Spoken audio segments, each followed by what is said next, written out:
Got Susie from Ireland. Susie's going to talk about probiotics for a healthy lifestyle in 2016. She grew up in Heathcote Junction and she's on holiday at the moment with her family. I met Susie about 20 years ago and we've been friends ever since. Susie attended Assumption College as a student and I've roped her into coming on the show today so we can have a chat about probiotics and catch up at the same time.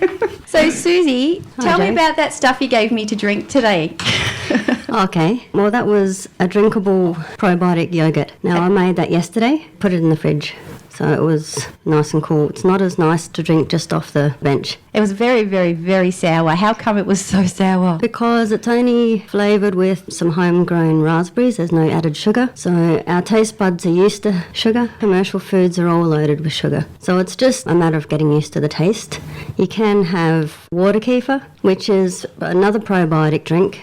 It's easy to make. How long is it going to take for my stomach to recognise that I've put some good bacteria in it? Well, your body, you have a new body every 90 days. So Joe's looking at the clock, right?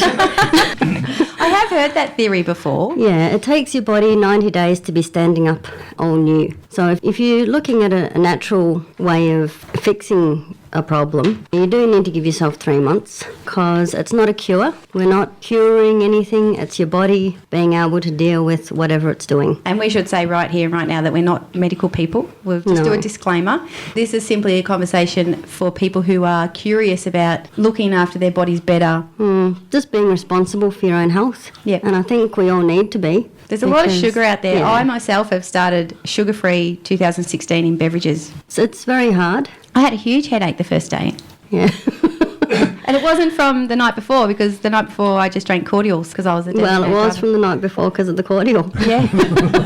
Every time somebody went to the fridge, I was topping myself up with cordial. So I'm conscious You're probably of buzzing on the sugar. Yeah, and my kids are amazing if they get sugar in their system. If we're stuck in the car with them, my God. And I even heard somebody say, and it was on a radio station, Christmas photos, we've got to get the kids all excited, give them some sugar and some lollies so that they're excited for their photos. So we are using sugar.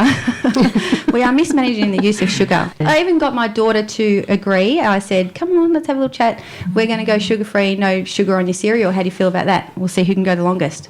She said, I'm in. Cornflakes have a higher GI than table sugar. GI, what does that mean? Glycemic index. So, which is all about sugar, isn't it? On its own, they're not great, but add some sugar and they're even worse. Yeah. Hey, I'm interested to see that your stuff is actually in a liquid form and not in a capsule form because, you know, these big tablets, I just hate them. Well, in a liquid form, it's still live. Yes. I know you can dry it, you can freeze it, and I've been told that it's still okay, but I like to know that it's still literally live because I know with my water kefir, once you open the bottle very carefully... you don't want to waste a drop.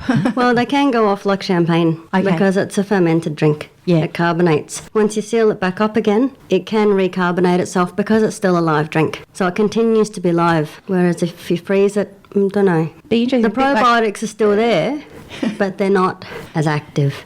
Well, we can make a bit of a blog about this on the Lunch with the KGB page. I can be the guinea pig. See how I go over 2016 buying your products because I don't think there's anywhere in Kilmore. I know the Kilmore produce shop that opened up near the hairdressers probably about 2 years ago, Eleanor, she was keen to bring this sort of stuff to Kilmore, but I don't think there's anywhere in Kilmore that provides these ingredients. No. Well, it's very easy to make for yourself. It's just the time. Depending on if people are willing to put in the time. Now, the milk kefir is the quickest to make, but it's the hardest to take. So this is like putting in a proper probiotic, whereas we're all told to eat more yogurt. They're actually putting sugar in the yogurt. Yeah, they're putting sugar in the yogurt, and it depends what yogurt it is. For a probiotic, it has to be a fermented food. And the sugar is destroying the good bacteria in our guts, isn't it? Yeah, it is. It's working against it. You can put a teaspoon of sugar in it if you really want to. It makes me want to cry, but...